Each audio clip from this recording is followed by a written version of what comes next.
오늘 우리가 함께 은혜 받으실 말씀은요, 시편 1편입니다. 1절부터 6절, 구약성경 805쪽을 한번 찾아보시죠. 시편 1편에 있는 말씀을 함께 읽어보겠습니다. 읽습니다. 시작. 복 있는 사람은 악인들의 꾀를 따르지 아니하며 죄인들의 길에 서지 아니하며 오만한 자들의 자리에 앉지 아니하고 오직 여호와의 율법을 즐거워하여 그의 율법을 주야로 묵상하는 자로다. 그는 시냇가에 심은 나무가 철을 따라 열매를 맺으며 그 잎사귀가 마르지 아니함 같으니 그가 하는 모든 일이 다 형통하리로다.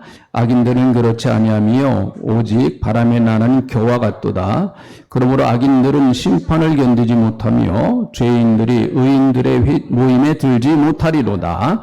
무릇 의인들의 길은 여호와께서 인정하시나 악인들의 길은 망하리로다. 아멘. 성경은 유대인들을 중심으로 해서 유대민족의 역사를 중심으로 해서 기록되어진 책이죠. 특별히 구약성경은 더 그렇습니다.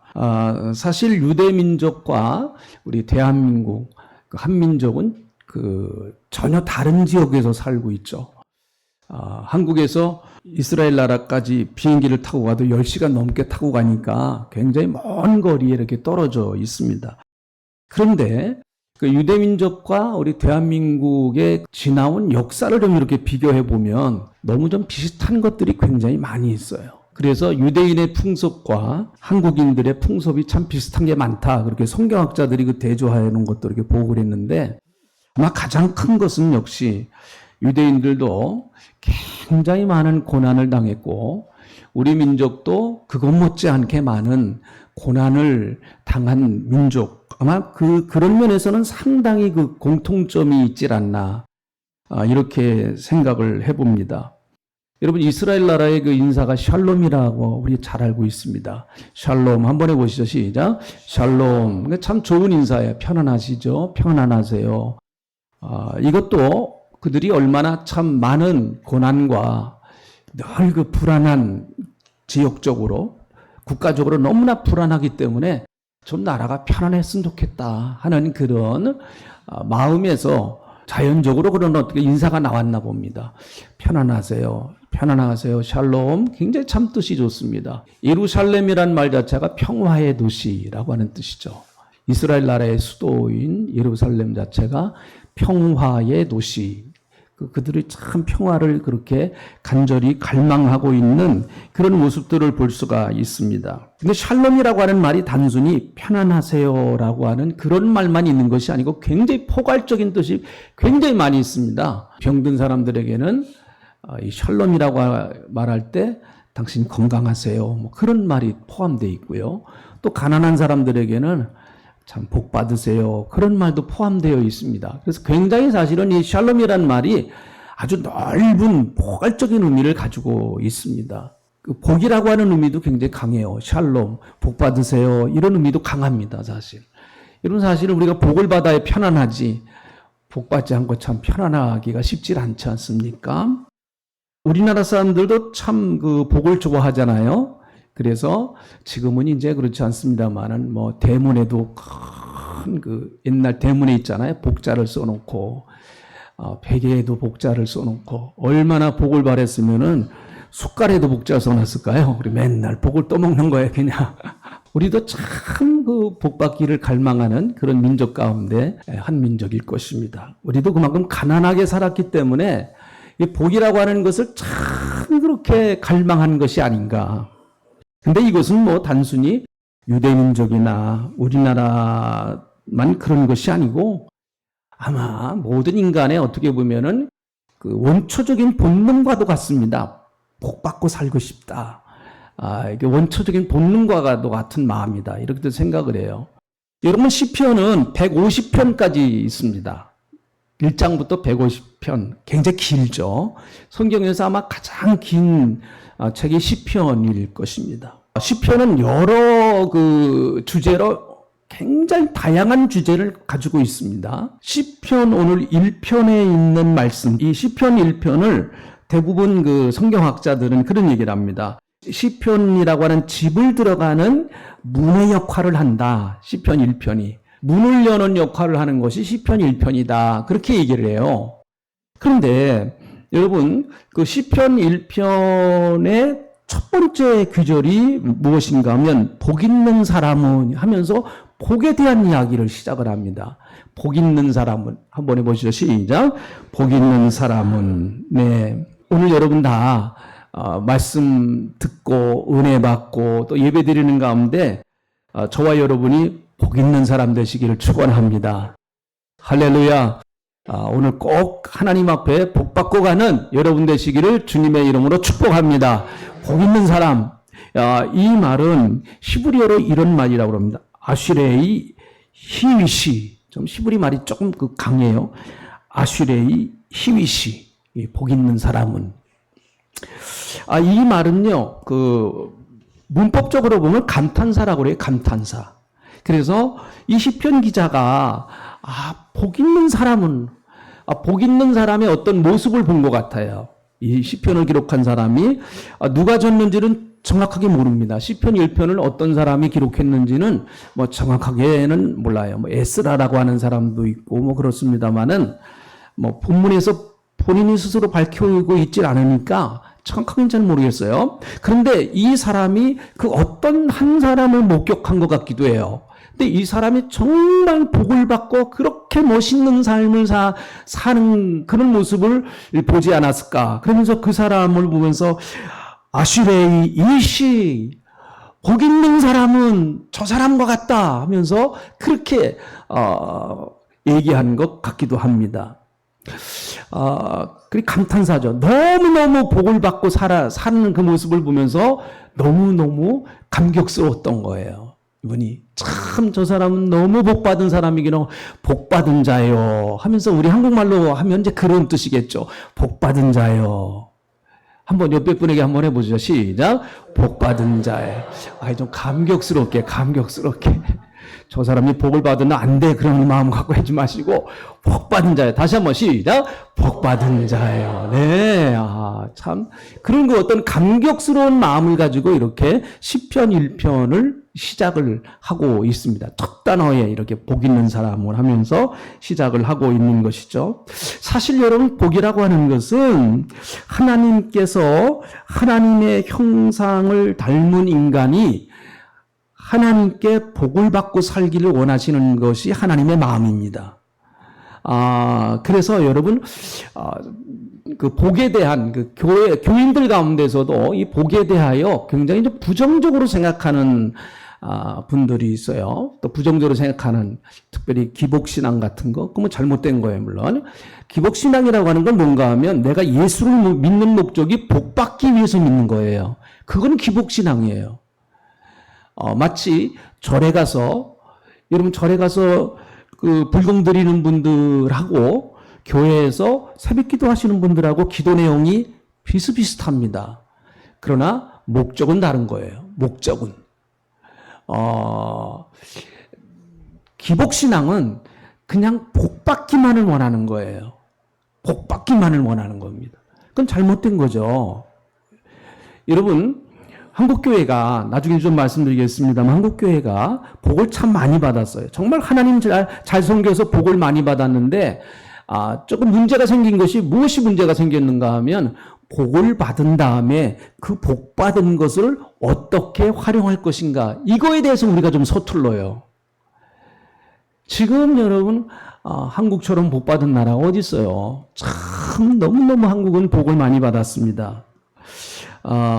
그런데 기복신앙으로 모든 복을 다 매도하면 또 안 돼요. 교회에서 복 얘기하지 말라. 그것은 기복신앙이다. 하나님이 복을 먼저 얘기하셨거든요.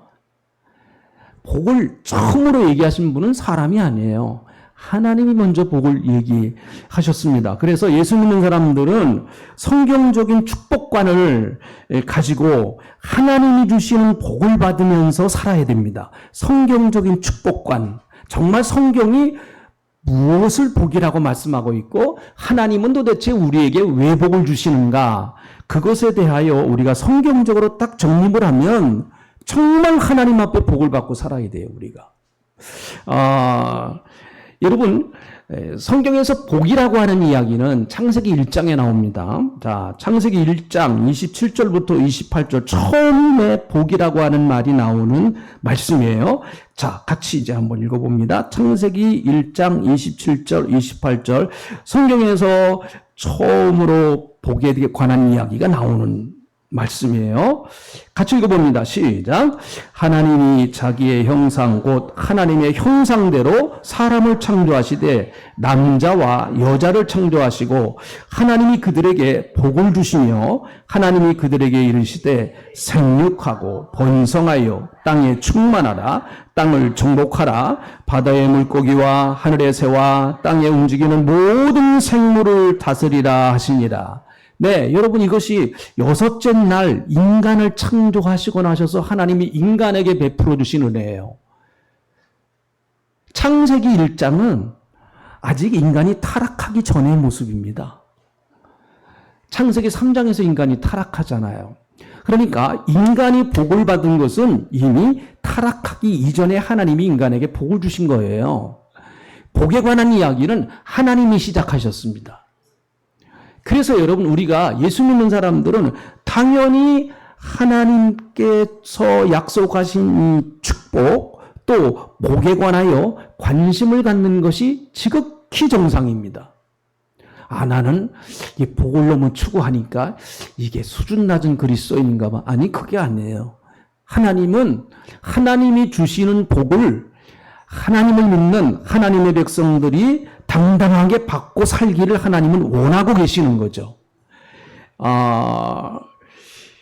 그런데 문제가 뭔가 하면 아까도 말씀드렸습니다마는 인간이 타락함으로 말미암아 복의 개념도 타락을 했어요. 그게 이제 문제인 거죠. 창세기 2장까지는 전혀 복이 문제가 생기질 않았습니다. 당연히 인간은 하나님 앞에 복 받고 그렇게 사는 것이 지극히 정상으로 그렇게 생각을 했는데 선악과를 따먹은 인간은 그 다음부터 여러분 복에 대한 개념조차도 다 타락을 해버리고 말았다는 것이죠. 그래서 육신의 복, 또 인간의 욕심과 욕망을 채우는 것, 자기의 욕심만을 만족시키는 것, 성공, 부귀, 영화 이런 극단적인 어떤 개인의 복, 오직 자기 자신을만을 위한 행복. 이것은 원래 하나님께서 계획하신 그런 복은 아니거든요. 이것도 복의 하나의 일종이긴 하지만 육신의 복, 여러분 잘못된 거 아닙니다. 우리가 건강해야 되겠죠. 자, 다음에 아멘 하시죠? 아멘. 우리가 물질의 복을 받아야 되겠죠. 할렐루야. 그 물질의 복 받는 거 당연합니다. 예수 믿는 사람이 부자로 사는 게 죄입니까? 그렇잖아요. 그거 잘못된 거 아닙니다. 가난한 게 자랑도 아니고요. 부자가 또 자랑도 아니에요. 하나님이 주신 거거든요. 하나님이 정당하게 하나님 섬겨서 받는 복은 간증을 하고 자랑스러운 것이죠. 그런데 문제가 뭔가 하면 오직 자기 자신의 행복만을 위한 지극히 이기적인 욕망에 의한 복, 그런 것들은 인간이 타락함으로 말미암아 생겨난 복이다라는 것이죠. 복의 개념이 인간에게서 왜곡됐단 말이에요. 복의 개념이 잘못됐단 말이에요. 인간이 타락함으로 말미암아 하나님이 원래 주신 그 복이 찌그러지고 말았습니다. 왜곡되고 말았어요. 흐트러지고 말았다는 것이죠. 이것이 문제인 것이죠. 그래서 제가 이렇게 말씀을 준비하면서 창세기부터 계시록에 나오는 인물 가운데 가장 타락한 복을 받은 사람, 타락한 복이라는 용어가 좀 그렇습니다만은 여러분 이해시키기 위해서인가요? 그 세상적인 타락한 복을 받은 사람이 누굴까? 제일 아주 대표적인 사람이 누굴까? 저는 헤롯이라고 봐요. 헤롯. 그렇게 저는 깨달았어요. 헤롯. 여러분 헤롯이 누구예요? 정말 헤롯은요 대단한 사람입니다. 이 사람은 정통 유태인이 아니거든요. 이두메 사람이에요. 그러니까 다시 말하면 그 에돔족 속에 피가 섞인 사람이에요. 그러니까 정통 유태인이 아닙니다. 정통 유태인이 아님에도 불구하고 이스라엘 나라의 왕이 됐어요. 그러니까 얼마나 여러분 수당이 좋았는가 하는 걸 알 수 있겠죠. 잘 이해가 안 되시나 봐요. 우리나라의 대통령이 일본 사람이 됐어요. 일본 사람이. 여러분 우리가 그걸 용납하시겠습니까? 예? 용납하시는 것 같기도 하고. 용납이 안 되죠. 어떻게 일본 사람이 우리나라에 와서 대통령이 돼요? 그건 용납이 안 됩니다. 마치 유대인들 입장에서 보면 헤롯이 왕이 됐다는 것은 우리나라로 보면 일본 사람이 와서 우리나라에 대통령 됐다는 얘기나 마찬가지예요. 그럼 그렇게 됐는데 그 사람이 얼마나 참 대단한 사람인가. 불가능한 그 권력을 잡은 사람이에요. 참 대단한 사람입니다. 인간적으로 보면 성공을 했죠. 한 나라의 최고의 지도자가 됐고 왕이 됐으니까 성공을 했습니다. 그런데 여러분 그가 성공을 했음에도 불구하고 우리가 아는 대로 마태복음 1장 2장 특별히 2장에서 베들레헴에 있는 2살 이하의 어린아이를 싹 다 죽여버리잖아요. 메시아가 탄생했다고 하는 그 말을 듣고 베들레헴에서 탄생했다는 그 말을 듣고 자기의 행복을 지키기 위하여 2살 이하의 어린아이들을 전부 다 몰살시켜버렸습니다. 그래서 자기 행복을 지켜요. 지킵니다. 이 사람은 얼마나 나중에는요. 참 자기의 그 권력을 지키기 위해서 자기 부인도 죽이고요. 나중에는 자기 자식들까지 다 죽여버려요. 그래서 나중에 이 사람 얼마나 웃긴 사람인가 하면은요. 자기가 죽을 때 자기를 위해, 자기가 독재했던 거 알거든요. 자기가 죽을 때 자기를 위해서 울어줄 사람이 없다라고 하는 걸 스스로 알았습니다. 그래서 유언으로 남기를 어떻게 유언으로 남겼는가 하면 내가 죽을 때 우리나라에서 백성들에게 존경받는 100사람을 죽여라. 그래야 울어주죠. 누군가가 울지 않겠습니까? 이런 미친놈이야. 이건 미친 놈이, 욕을 해서 죄송합니다. 미친놈이야. 그러니까 이게 복이 타락을 하면 세상적으로 보면 권력을 붙들고 세상적으로 보면 복이 영화를 누렸을지 모르지만 복이 타락을 하니까 이만큼 그 하나님이 원래 주시는 이 아름다운 복이 이렇게 타락을 하고 나니까 인간에게 엄청난 피해를 입히고 말았다는 것이죠. 사실 여러분, 저와 여러분은 세상적으로 볼 때입니다. 그냥 제 기준으로 보는 거예요. 여러분 기준하고는 다를 수 있어요. 우리는 별로 그렇게 세상적으로 보니까 뭐 큰 복을 받은 사람 같지는 않아요, 보니까. 네. 그냥 우리 세상적으로 기준으로 볼 때. 그러니까 우리는 사고를 쳐도 크게 못 칩니다. 사고를 쳐도 크게 못 쳐요, 우리는. 뭐 받은 복이 있어야 사고를 크게 치죠, 우리는요. 근데 정치하는 분들, 사업하는 분들, 기업하는 분들은요, 사고를 쳐도 크게 쳐요. 나라가 휘청휘청할 정도로 사고를 쳐버립니다.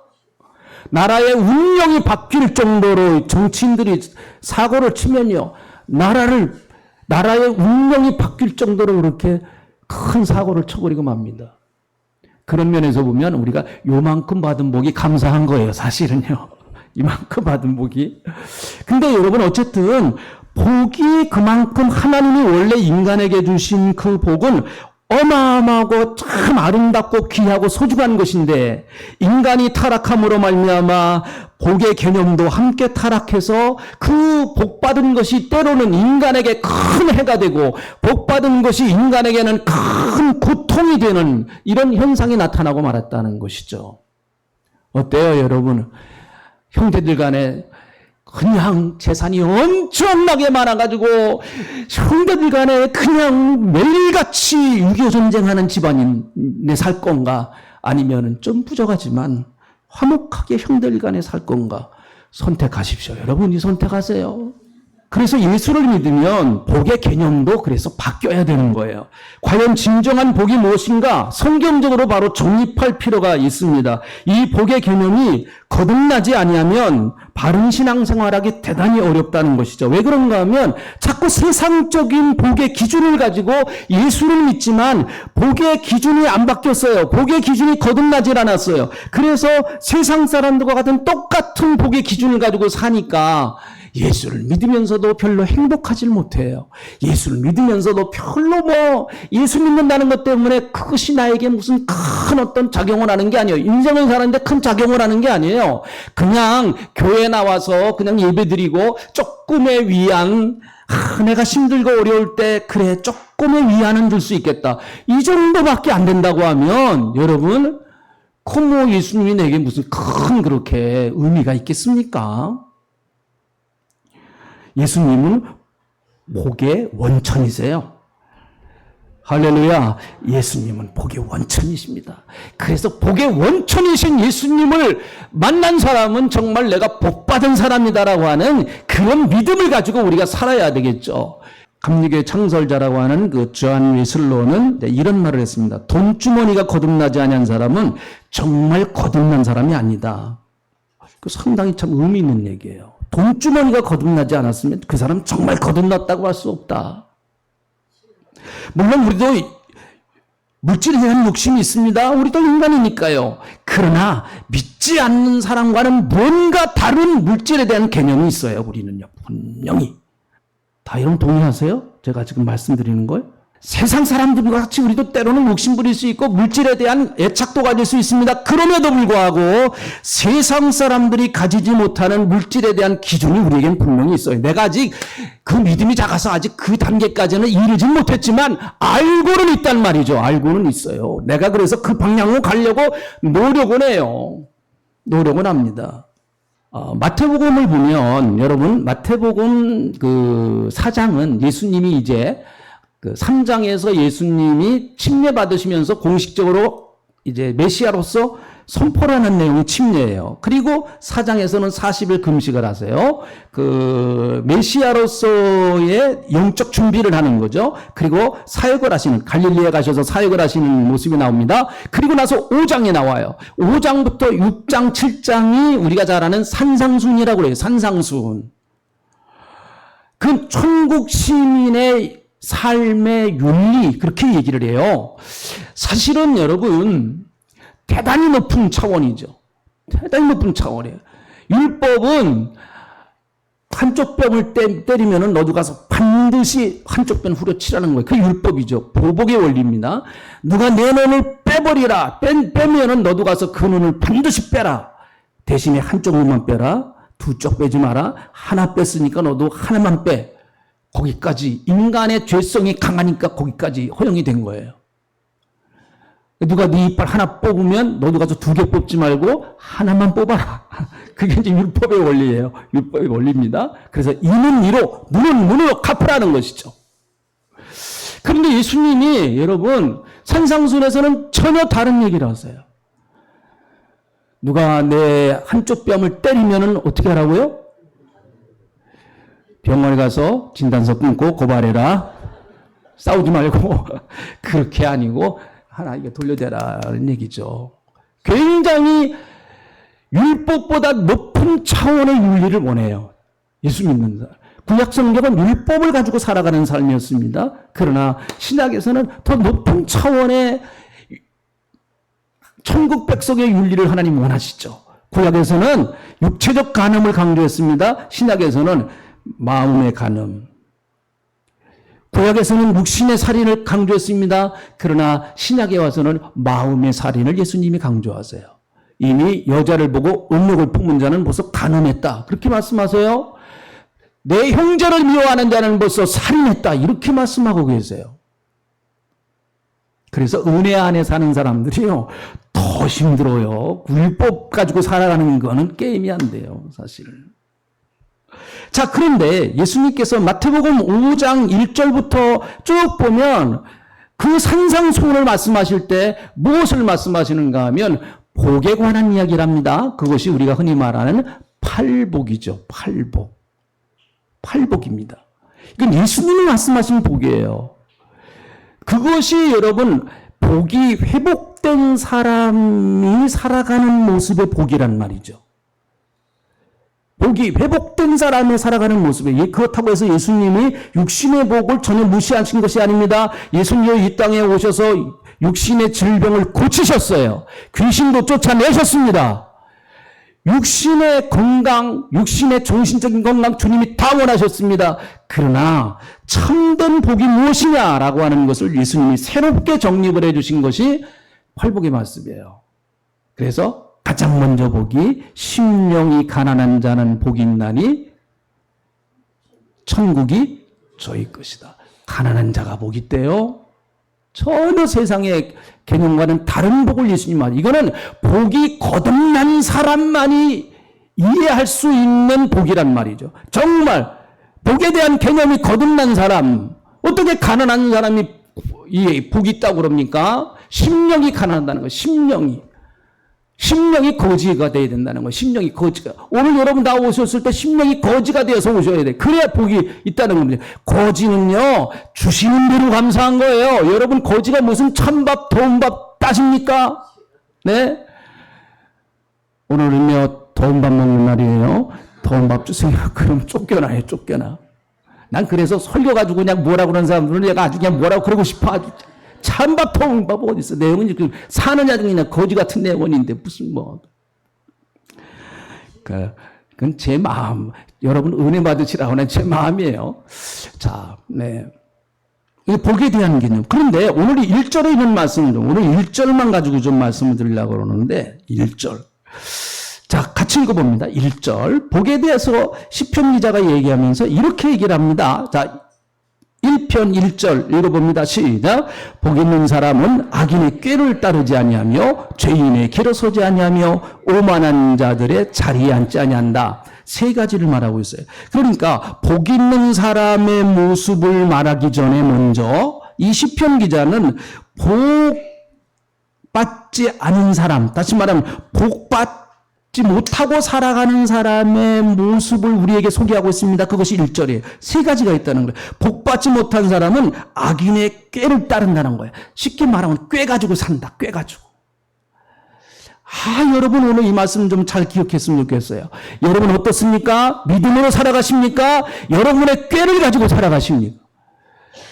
저는 이 말씀 준비하면서 저 자신에 대한 모습을 정말 내가 목회를 꾀로 하는가? 내 인간의 요 지혜를, 내가 갖고 있는 지혜를 갖고 자꾸 하려고 하는가? 대단한 목회자의 유혹이에요, 사실은요. 꾀를 갖고 하는 거. 저 같은 사람은 꾀를 내기가 좋은 사람이에요. 왜 그런가 하면 30년의 업적이 저는 쌓였어요. 30년의 경험이 쌓였어요. 어떤 직업에서 30년 정도 하면은요, 눈 감고 해요. 재단하는 분들 눈 감고 합니다. 여러분 짜장면 이렇게 이거 뭐 하는 사람이 이거 30년 해봐야 눈 감고도 해요. 눈 감고도. 예. 한석봉 어머니 모르세요? 네? 눈 감고도 다 썰어야 되잖아요. 저 같은 사람은요.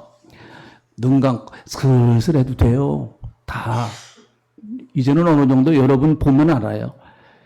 제가 무슨 신령한 인사를 받아서 그런 게 아니고, 이제 경험이 저는 있단 말이죠. 그러니까, 인간적인 꾀를 동원하기가 대단히 잘못하는 그런 유혹이 많아요. 사탄이 내게 시험하는 가장 큰 시험 가운데 하나예요. 야, 이 목사, 너 인간의 꾀로 목회해라. 야, 너 경험이 있잖아, 이제. 그렇게 하나님 앞에 엎드려서 야, 아이고, 힘들잖아. 기도하는 거 얼마나 힘들어. 너 성경 알잖아. 성경 몇 번 읽었냐? 좀 제 자랑 좀 할게요. 저는요, 주석 한 권을요, 제가 거의 워드로 거의 치고 거의 조금만 있으면 제가 주석 한 권의 중요한 부분들을 제가 워드로 거의 다 쳤어요. 거의 조금만 있으면 다 쳐요. 66권요, 이런 한 30권 정도 되는 그런 주석으로요, 이 워드로요. 저 우습게 보지 마세요. 왜? 그 성령 다루려고 부단히 애쓰는 사람이에요. 자, 근데 이게 자랑이 아니죠. 근데 이런 거에 내가 함몰돼 버리면 꾀로 가서 살아가는 거예요. 꾀로요. 예수 믿는 사람들은 끝까지 하나님 앞에서 어린아이가 되어야 됩니다. 어린아이가. 솔로몬이 왜 여러분 하나님 앞에 그토록 사랑받았느냐? 초창기 일입니다. 그 이유 가운데 하나가 그가 왕이 되자마자 하나님, 저는 하나님 앞에서 어린아이입니다. 아이 같은 사람입니다. 하나님, 저는 몰라요. 하나님 좀 가르쳐 주세요. 지혜를 주세요. 그래서 지혜 받은 거예요, 여러분. 여기 계신 분들은 다 인생을 이제 사신 분들이십니다. 40, 50 다. 저는 없으시잖아요. 40도 안 넘으신 분들이시고. 그러니까 여러분들도 얼마든지 꾀를 가지고 살아가실 수 있는 좋은 조건이 많으신 분들이에요. 다 인생 살아보셨잖아요. 살 만큼 사셨죠. 뭐 더 있겠어요, 인생이요. 뭐가 더 있겠습니까, 사실? 다 살아가는 거죠. 반복해서 우리가 살아가는 거지, 우리 인생이 가끔 가다가 로또 복권 한번 맞으면 좋겠어요. 빵! 하고 맞으면은 한번 좋겠어요. 그렇지 않으면은 다, 비슷비슷한 그런 삶이죠. 그러니까, 여러분, 대단히 우리가 경험도 있고, 또 이제 어느 정도 인생의 연륜도 있고, 이게 굉장히 좋잖아요? 지혜도 있고. 그런데 그것만 가지고 살아간다고 하면 복 받은 사람 아닙니다, 여러분. 절대 복 받은 사람 아니에요. 그렇게 살아갈수록 인간의 꾀만 가지고 살아가면 절대로 믿음의 큰 그릇 못 됩니다. 믿음의 큰 그릇 못 돼요. 아니, 인생의 큰 그릇 못 됩니다. 한번 여러분 주위에서 보세요. 얄팍한 꾀만 가지고 요렇게 카멜레온처럼 요렇게 변하고 요렇게 변하고 그냥 인간의 꾀만 동원해 갖고 살아가. 거기에 무슨 큰 인물이 나와요. 인물이 나오기는 여러분 무슨 큰 인물이야. 여러분 주위에서 보세요. 그런 사람 가운데 큰 인물이 된 사람이 있는가. 큰 인물은요 곰처럼 우직한 거예요. 우직한 거예요. 와도 흔들리지 않아요. 한번 내가 끝까지 가본다. 끝까지 최자실 목사님이 얘기했던 것처럼 살면 전도고 죽으면 천국이다. 그분이 했던 대표적인 얘기 아니에요? 죽으면 천국이고 살아있으면 전도하는 거야. 그 할렐루야 아줌마잖아요. 그게 그분의 그 표잖아요. 표. 정말 우리가 그렇게 못 사니까 참 죄송한 거죠. 꾀를 가지고 살면은 여러분 일관성이 없어요. 사람이요. 늘 자기 이익만 추구하는 사람입니다. 그리스도인들은 힘들고 어려워도 좁은 길, 정도를 가야 됩니다. 한번 따라 합시다. 좁은 길을 가자. 한번 더 큰 소리 해보세요. 좁은 길을 가자. 요한복음 14장 6절에 우리가 너무 잘하는 이건 보지도 않아도 암송할 수 있는 구절입니다. 자, 한번 같이 모르시는 분들은 보시고 아시는 분들은 그냥 암송하시고 한번 해보세요. 시작. 예수께서 이르시되 내가 곧 길이요 진리요 생명이니 나로 말미암지 않고는 아버지께로 올 자가 없느니라. 네, 예수님이 길이라고 그랬습니다. 그러니까 여러분 우리는 끝까지 예수님 따라가는 그 길을 가야 될 사람이에요. 그 길은 근데 상당히 좁은 길입니다. 힘들고 어렵고 십자가의 길이고 좁은 길이에요. 근데 우리 주위에는 넓은 길들이 너무 샛길들이 많아요. 넓은 길로 갈 수 있는 샛길들이 우리는 너무 많이 있습니다. 너무 많이 있어요. 끝까지 힘들고 어려워도요. 좀 저와 여러분이 좁은 길 가는 그런 여러분 되시기를 주의 이름으로 축복합니다. 자, 그래서 히브리서 6장 14절에 있는 말씀을 보니까 이런 말씀이 있습니다. 참 이 말씀 여러분 오늘 여러분 마음속에 간직하세요. 그리고 하나님 앞에 복을 구하세요. 14장 6절입니다. 자, 같이 읽습니다. 시작. 이르시되 내가 반드시 너에게 복 주고 복 주며 번성케 하고 번성케 하리라 하셨더니 네, 내가 너에게 반드시 복 주고 복 주며 번성케 하고 번성케 한다. 그래서 예수 믿는 사람들은 누가 주는 복을 받으며 살아가는 사람인가? 하나님이 주시는 복을 받으면서 살아가는 사람들이에요. 그래서 내가 직장에서 월급을 사장님한테 받지만 그러나 하나님이 그 사장님을 통해서 내게 복 주시는 거예요. 여러분들이 헌금 내서 저에게 사례금을 줍니다. 맞습니다. 그런데 저는 여러분들에게도 감사하지만 하나님께 감사한 거예요. 하나님 감사합니다. 금일을 갖고 해야지. 그렇지 않으면 여러분이 월급 줬다 그러는데 여러분 비유 맞춰야 돼요. 그러면은요. 아이고, 이게 저분이 헌금 많이 하셨는데 괜히 말 잘못했다가는 쫓겨나겠다. 그렇게 목회하기 원하시지 않죠, 여러분? 제가. 네. 그러니까 마음 놓고 할게요, 이제. 네. 여태까지 또 여러분 잘 그렇게 해주셨으니까. 두 번째, 또 그뿐만 아니라 하나님의 복을 갖고 살지 못하는 사람들은 죄인의 길로 간다라는 그렇게 말합니다. 여기서 죄라고 하는 말은 하말티아라는 말인데 헬라어의 하말티아라는 말인데 이것은 표적이 빗나갔다는 말입니다. 다시 말하면 죄의 길이라고 하는 것은 무슨 길인가 하면 하나님의 계획과 늘 빗나가서 살아가는 삶이에요. 하나님이 내게 계획하신 섭리와 뜻이 있는데 나는 항상 그곳에 표적을 맞추지 못하고 늘 언제나 빗나가는 거예요. 내 인생은 그래서 결국 하나님과 단절되어진 인생을 살아갑니다. 여러분, 요즘은 각 나라마다 우주에다가 그 로켓을 많이 발사하잖아요. 그런데 어떤 로켓은요, 우주에 날아가 가지고 지상의 센터와 단절이 돼 가지고 우주의 미하로 떠다니는 로켓가 지금 꽤 있다고 그래요. 우주에, 그 광활한 우주에 막 떠다닌다 그래요. 그거 이제 지상하고 연결이 안 되기 때문에 지상에서 명령을 받아서 움직여야 되는데 그게 잘못돼서 단절이 됐습니다. 그러니까 지 맘대로 막 떠다니는 거예요. 그걸 우주의 쓰레기라고 그러는데 그것도 치워야 된대요. 그것도 이제 앞으로. 너무 많아가지고. 여러분, 정말 우리가 하나님과 우리 사이에 하나님이 원하시는 내 인생의 놀라운 계획과 하나님의 놀라운 섭리가 있는데 여러분, 자꾸 나는 그 인생에서 빗나가려고 그럽니다. 하나님이 원하시는 그 길에서 나는 자꾸 빗나가려고 그래요. 그럼 우리가 우주의 미아처럼 될 수도 있단 말이죠.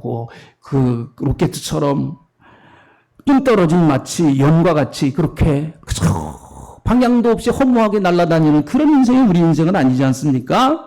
하나님의 뜻을 따라서 순종하며 살아가는 그런 복된 삶이 되시기를 주의 이름으로 축원합니다. 자, 세 번째, 그뿐만 아니라 오만한 자리에 앉지 아니한다. 그렇게 해서 여기서 오만이라는 말은 레침이라고 하는 히브리 말인데 조롱한다, 비웃는다, 비난한다, 업신여긴다, 그런 뜻을 가지고 있어요.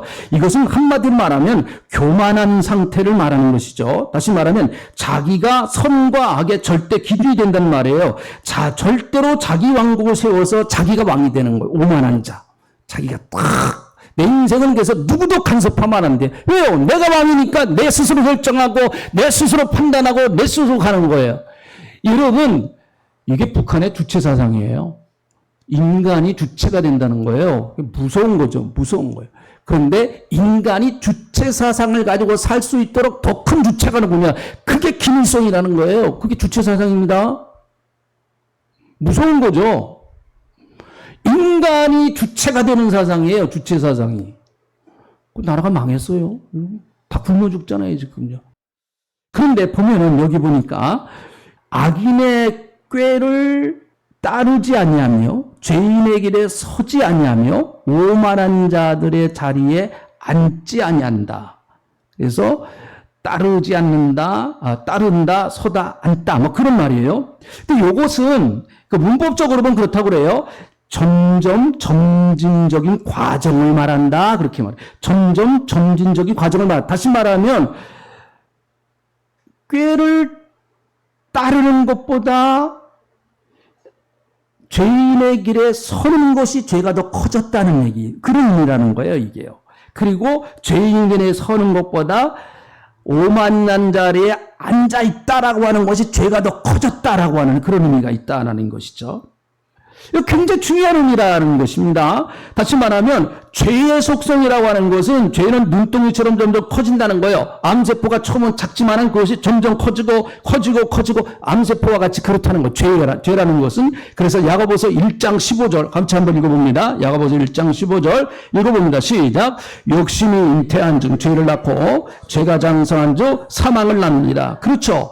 조그만 것이 시작해서 결국은 크게 장성해서 사망을 낳게 된다는 것이죠. 그래서 제일 무서운 죄가 뭔가 하면 오만한 죄라는 거예요. 오만한 자리에 앉아버리면 돌이키기가 대단히 쉽다라는 것입니다. 오만한 자리에 내가 딱 앉아 있어요. 이미 앉아 있다라고 하는 얘기는 거기에 익숙해 있다라는 얘기입니다. 저는 여러분 이 말씀을 진작에 여러분 듣기를 바랍니다. 여러분의 삶에 지금 가장 익숙한 것이 무엇입니까? 혹시 그것이 하나님이 기뻐하시지 않는 일이라고 하면 빨리 그 자리에서 나와야 돼요. 빨리 그 자리에서 나와야 됩니다. 익숙해져 있어요, 이미 내가 그것이. 대단히 거기서 나오기가 어렵다는 얘기예요. 깊이 빠져 있다는 얘기입니다. 굳어져 있다는 얘기입니다. 완전히 정착되어 있다는 말이에요. 다시 말하면 다시 그 자리에서 일어서기가 대단히 어렵다라는 얘기입니다. 그래서 절대로 앉지 말아야 돼요. 그 죄의 자리에, 오만한 자의 자리에 절대로 눌러서 앉아서 거기서 완전히 정착하면 안 됩니다. 그러면 죽습니다, 여러분. 그러면 하나님의 심판이 시작되는 거예요. 다시 일어서야 돼요. 어떻게든지. 그 마르타라고 하는 여러분 이야기 들어보셨잖아요. 만주에서 일본 사람들이 한국 사람들이나 중국 사람들을 데려다가 막 생체 실험하는 거 있잖아요. 생체 실험. 그냥 생으로 배를 갈라가고 내장 다 끌어내고 임신한 임신부들의 배를 갈라가지고 어린애를 막 끌어내고 그래가지고 이제 생체 실험을 한 거예요.